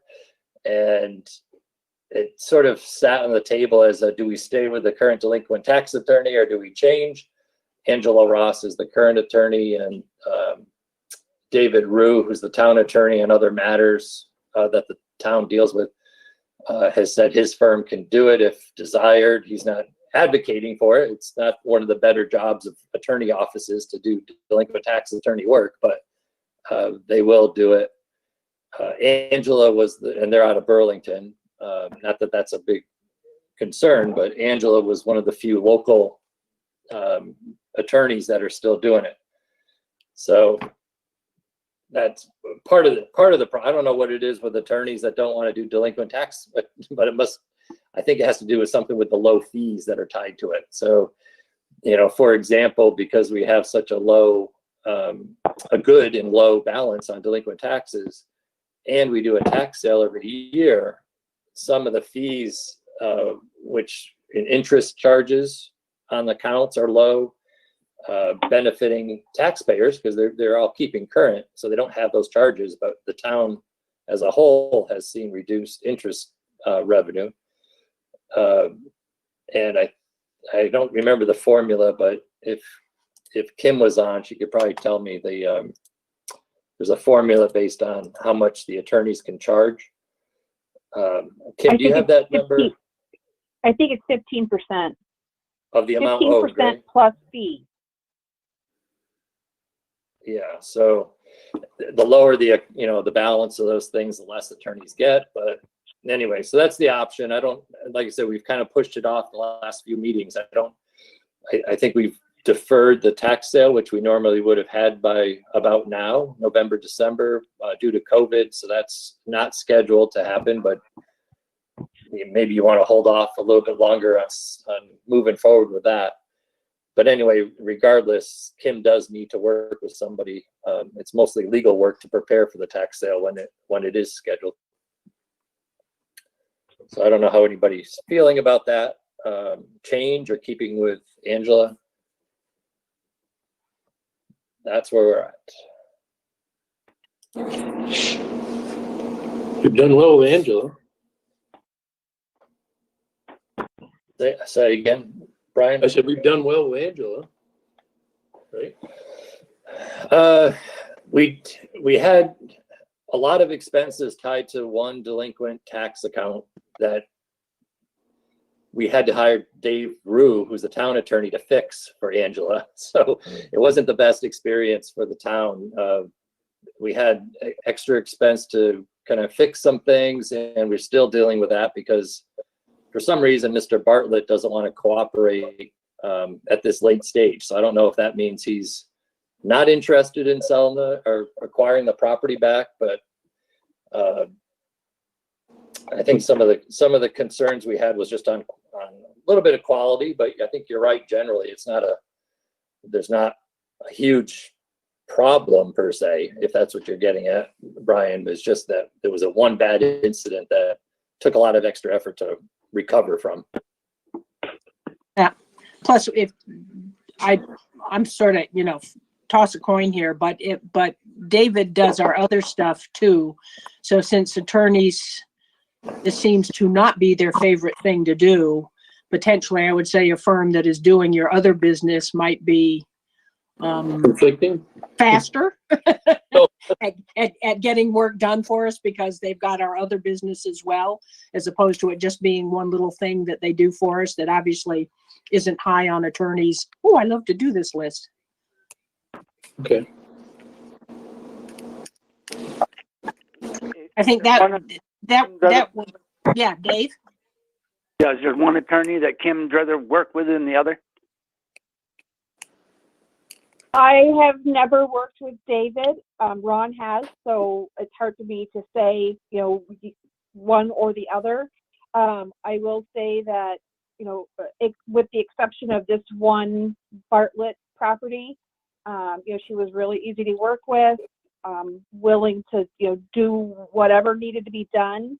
When this happened, she was willing to do a deed, a corrective deed, for us at no charge, of course, because, of what happened. If we did stay with Angela, I would want to sit down and talk with her about, the documents, how I want to see them drawn up as far as the warnings, the tax sale report, and at time of tax sale, I want to see the documents where the taxpayers signed for the documents that they're required to be delivered. I will say in Angela's defense on this, Mr. Bartlett went through a period of mailing address issues where no matter every piece of mail we mailed from the town came back to us. He would call and say, here's my address. We would send it, it would come back. So it was a combination of things. I'm not defending anybody. It's just, I know what we go through trying to get mail to him.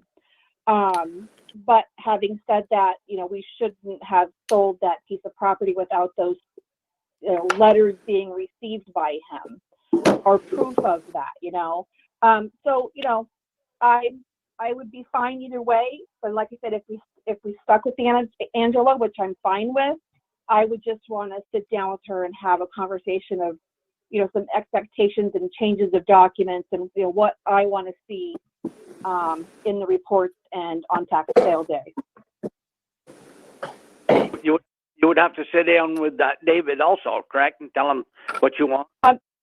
Well, I would show him reports that we've had in the past and how I'd like to see improvements on them. For a very easy example, I would like to see an actual, not just a name and a property description, or I would like to see the parcel ID number and a legal address.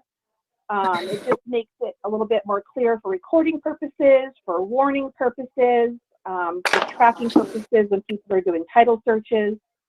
So, and he may already be doing that, so I might not have. It's just a matter of what do his reports look like and what would I like to see. Okay, now this, I don't know if this is here nor there, but far as saving money, is I have personally delivered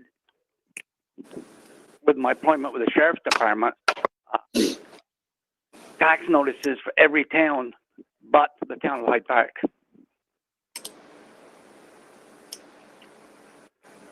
You know, is that something we can do in-house and pay the $50, $75, whatever it is, and go through it that way without the expense of a lawyer? That 15% plus fee? Probably those lawyers have you use those services. Angela uses like overnight mail services like FedEx or UPS or overnight postal service where they've got to sign for a document. She also uses return receipt requested, so they've got to sign the little green card that says they received the mail. And I'm not saying that your option's not a great option, but that is something that I told her that, if we have to sell this property again in the future, if we can't get mail to him, this is how we have to notice him. And she agreed with me. No, I'm just saying what I see out there. I just wondered why Hyde Park do it that way. Okay. So what would we like to do, board? I would go with Kim's recommendation, seeing she's the one working with him. Okay, Kim, what do you want us to do? I don't think any harm she talked to Keller. What, Roger? What? I think you ought to talk to both of them, see what they can come up with, which one got the best solution. That sounds like a plan. That work for you, Kim? Then you can choose. Okay.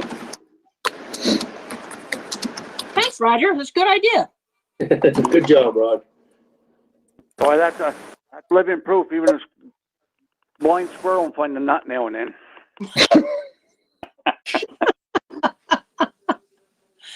See, now I was thinking his words of wisdom. He doesn't say a lot, but when he says something, it's got a lot of value. That's for sure. Oh, yeah. Okay. Okay. Are we? All right. What else? What else absolutely has to get done, Ron, so we can get to the? You have a motion on the E&O from Oh. listers. Now, does that put $83,000 back into our listing? No, the 83,000 is currently not paid by the landowners, but is paid by the state of Vermont because of either changes of property or they didn't follow all the state rules or something. The state has taken them out of current use, that 83,000. So now the landowners have to pay. Right. So it's from the state's pocket to the landowner's pocket because they were no longer enrolled in the current use. So there's no townwide impact. It's really the landowner is now responsible for that. Yeah, I see. I make a motion to accept the errors and omissions grand list by taking the $83,010 reduction from current use. Yeah. Let me just correct something. I just want to check that value. If you're putting the value in the motion, so it's 83,010. Hold on. They submitted a late one to me, so I got to check there. Okay, they submit. You guys go ahead. I'm going to go get something else to drink. Me too, when it comes to the cork.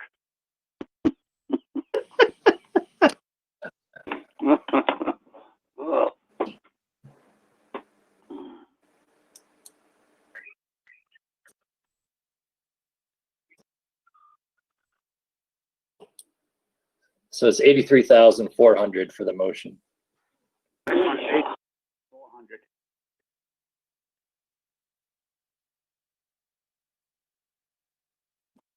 That's the net change of 4 different properties. That's the same thing that we did with the patch property up there on the Battle Row here a couple of years ago, where they took part of the heat off. Yeah, so, right, so that's what happens. The state continually reviews all their contracts, which are typically 10-year contracts for current use. And if somebody doesn't check all the boxes or do the report, or they simply want to get out, there is sometimes penalties to pay, but also this impact here where they end up paying more on their property tax. And this is dollars. This is 83,400 is not dollars. That's the assessment value. So the actual dollars are much less. You're talking about $2,000 or $3,000 in taxes, not $83,000 in taxes. This is the assessed value getting out of the current use. Thanks for clarifying that. Well, I'll read do that then and change the motion to read $83,400. Second. Okay. All in favor signify by saying aye. Aye. Aye. Aye. Anybody opposed? Anybody abstaining? Okay.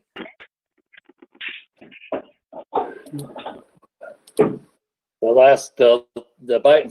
the agenda, there should be for biweekly payroll to be voted tonight to go effective January 2022. Not 2022, right. Right. Brian suggested that I go out and figure out what was happening here. So literally ended up talking with I think everybody that works for the town, and most of them their spouses as well, and agreed that the easiest, and then talking with Ron and Allison, so when you need to make the flip. So as we can see, this winter is just going to continue to be stressful for everybody. So I said, how about if what we do is agree to go to bi-weekly next January? As I say, Ron made the mistake of, oh, no, we're not. No, not this January. And come June, start sending reminders to folks that they know, and talking with folks. They said that would be great. Just giving them plenty of time. And as things, again, as you know, lots of folks are living pretty close, and there are some weekly expenses. And the big one that I'm so many years away from, it never even crossed my mind, which is childcare, which people usually pay for weekly. So folks just saying, as long as they had plenty of time to kind of get some money aside and be able to make that when you hit that week, when you have the transition, that would be great. And everybody just appreciates taking the time. So I would say let's have the plan be that we go to bi-weekly a year from January, which we can vote on now, or we can wait in the summer and do it. But it's Let's do it now and get it over with. You have your payroll, Ron, of what would be the first pay date, and if we went bi-weekly in January? Yeah, so the way this, just almost like we did this time, which we went over all those details, and we'll present them to employees probably in October, so people have a good timeline of how this is going to happen. Probably remind everybody in July, maybe. But by October, I'd want to put out a very clear, notice. You are noticed on January 7th, which is the first pay date in 2022. We're switching to bi-weekly. So some of that's going to it's either going to be the 7th or the 14th. And it'll depend on the number of weeks as we get closer. We didn't update that memo. We did it for this year. I didn't update it again for next year, but the work is done. But I think, just like you said before, notice is key. Early notice, reminder notices. We'll have to do that numerous times as we get, maybe through the summer, and then people, can start thinking about the January switchover. So like you said, start in July? Yep. Was all the employees okay with that 2022 date, Susan? Muted, Susan. oh yeah, you got to unmute. See, that's what I said. You got to remember to unmute. Yeah, no, talking with folks, that was great, and they appreciated, putting it off a year. Everybody agrees. They can see once you make the flip, you're fine. But having plenty of time to make it is, I think, is the key there. Good. Okay, so I guess a motion to have that happen in January of 2022. Don't move. And second. Okay, all in favor signify by saying aye. Aye. Aye. Anybody opposed? Anybody abstaining? Okay, thank you. That's it. That's it for action items. The minutes are the only other. Okay, how about folks, we can do that when we get out, but let's, we should, I think, go into executive session to talk about our greater position and variety of applicants that we have. Ready? So we'll get a brief break here while Ron gets us all I'm gonna disconnected. sign off. Okay, Thanks, Kim. thanks, Kim. Good Then night. can I come into that? Merry Christmas. Have a good You night. too, thank you. Good night. Merry Christmas. Merry Oh, Christmas. yeah, right. Susan, Yes, can I come in the executive session for the grader? oh, yeah, that's you, Mark, right? Yeah, you should have Yeah. a motion to move in executive session, discuss personnel with Ron and Mark. Right, So moved. okay. All in favor signify by saying aye. Aye. Aye. Anybody opposed, abstaining? Okay, now Ron will get us in and we can talk with Mark Yeah. about the variety of people here. Wait a minute. Hold, please. Wrong thing.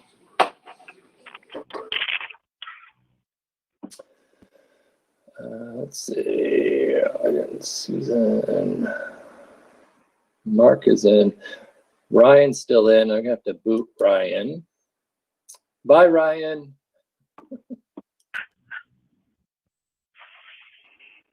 There's somebody unidentified, which I'm gonna have to dismiss them. Who's that? Don't disconnect me. Who are you? Yeah, who are you? Oh, Rolly. Hold on, please.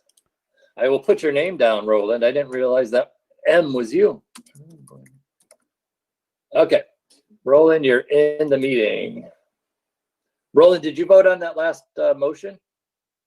I did. Okay. Did you vote on any other ones? Because I've been writing 4-0. Yeah, we didn't know you were here.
2022, I'll be leaving in the third week of January, not coming back till the first week in April.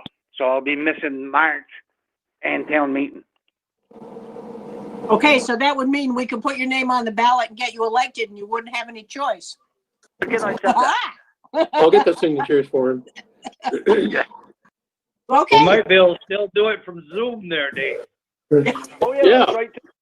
Yeah, sure. I can put it there. Susan, you're back in public session now.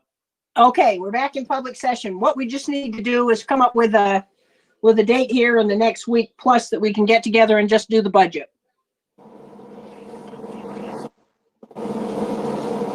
You do it tonight, one of them nights, because that works for Brian. Monday or Tuesday, yeah. Okay, let's see. Monday.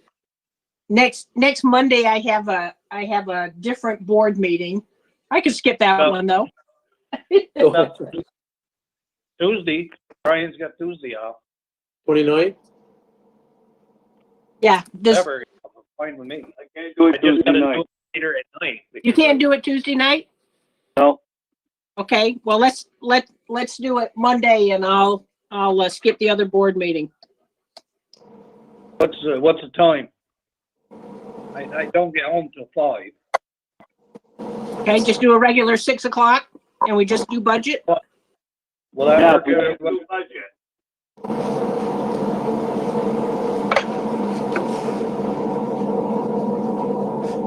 So that worked for you, Roger?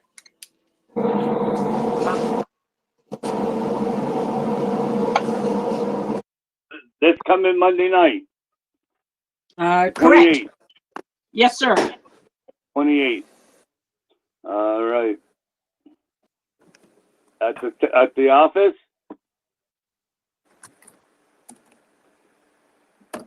Well, we're still, I guess if a couple of people, I wonder if we could do that. Well, we got enough. We got enough room down here, just 6 of us, 7 of us. Yeah, I won't be there.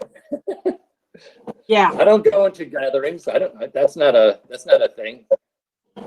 Good for it. Yeah. No thanks. I've been healthy. I got 6 months before I can get my teeth clean. Never mind to go meet with you guys. Well, could if a couple of folks, and again, because sort of getting this sorted out. So if a couple of you wanted to get together down there, you could do it, and we could do it this way. And then if you got your iPad set up or whatever you want, we can do it that way. I'm supposed to have my iPad set up, but it didn't work. You want some help, Roland? We got I helpers. did. We did. We got lots of helpers for you. I'll wear my N95 mask and come over to your house. With what I heard on the news, you better wear more than a mask. You better have an air pack on. You're gonna come down. Oh, you're listening to CNN again, aren't you? Well, we don't want anybody coming in from Great Britain. Phew. I don't want to hurt your feelings, but if I can't have Christmas with my grandchildren, I'm sure the hell I will sit in the meeting with you guys. Yeah. That's right. Okay, so we'll figure out if a couple of people want to get together. Ron, we'll figure it out, email it, but it will be primarily this way at 6 o'clock on the 28th. Yep. Yeah, Right I think to answer Roger Audette's concern, I think it's GMATV can set up that big screen with what we're looking at on the iPad. So Roger could sit there with the mic and be like he's on the iPad if he doesn't have that up and going by next Monday. And that's easy to do. We just got to tell the access channel to do it. That'd be good. Okay. Yeah. Why don't you work with them and get that sorted out for him, Ron? Yeah, I'll work with them and Roger, and we'll get it done. Okay, is that, ooh.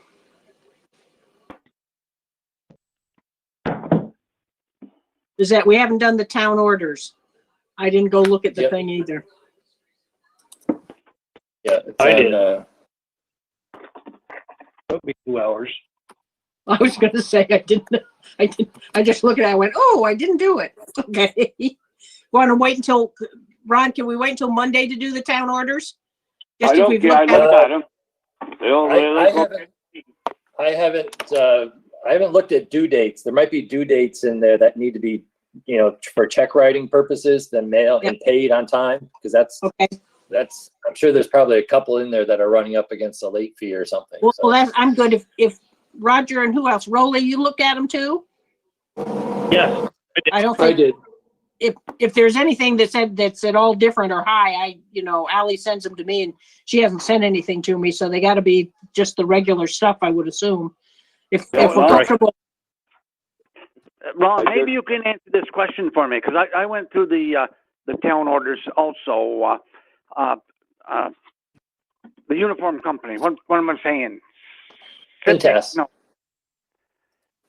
They bill it Cintas, every week. C-I-N-T-A-S? Yeah. Yeah, it's a weekly bill. Yep. Weekly bill?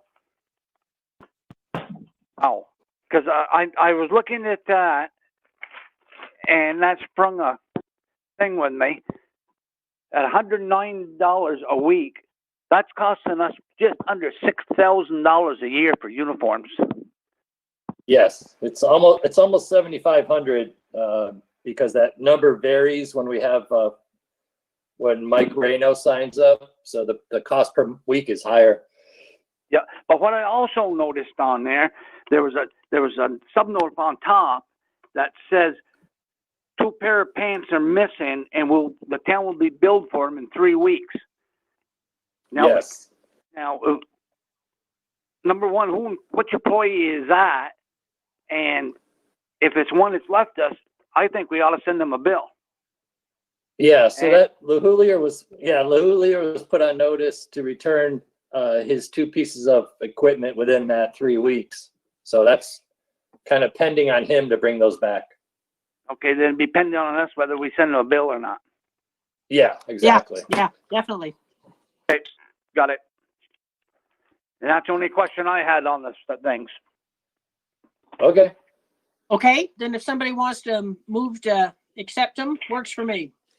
So moved. Second. All in favor signify by saying aye. Aye. Aye. Anybody opposed, abstaining? Okay.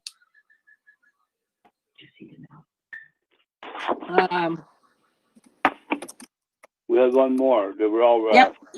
Yep, I did look at the minutes.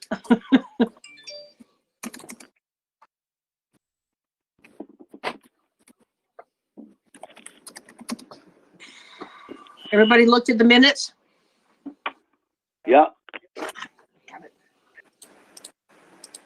Yes. I make a motion to accept the minutes of 11/9/2020 and 11/16/2020. Okay. Second. All in favor signify by saying aye. Aye. Aye. Aye. Anybody opposed, abstaining? Okay. Now, I guess that's it, right? That's it for me. Has anybody heard anything about the Cobra being down to the Harvey's trailer park? No. Hey, Johnson? Right here in Hyde Park. Oh, Sterling View? Sterlingville, yeah. Yeah. No, I hadn't heard anything, but that I don't doesn't. think that's Harvey's anymore. I heard today it was down there. It's yeah, Ken's in the folks, the residents up there are in the process of buying it from Ken. I thought they'd already first of July. I thought they took over 1st of July. Ah, okay. I'm not sure. That's what No. There hasn't been a closing yet. They're still working on it. Yeah. Okay. Yeah. Okay, but no, I hadn't heard that, but it's, man, it's all over the place, so. us going out and going to the post office and getting the mail is a big deal at this point. So, you know, I don't got no idea what's going on. Okay. Okay, have a good Christmas. Yeah, everybody have a good Christmas. Be Merry safe. Christmas. And we'll Thank be, you. yeah, we'll see everybody next Monday. Okay, be Okay. safe. Okay. Yeah. Merry Christmas. Thanks a million, Bye. everybody. Merry Christmas. Merry Christmas. Bye. How do I can't?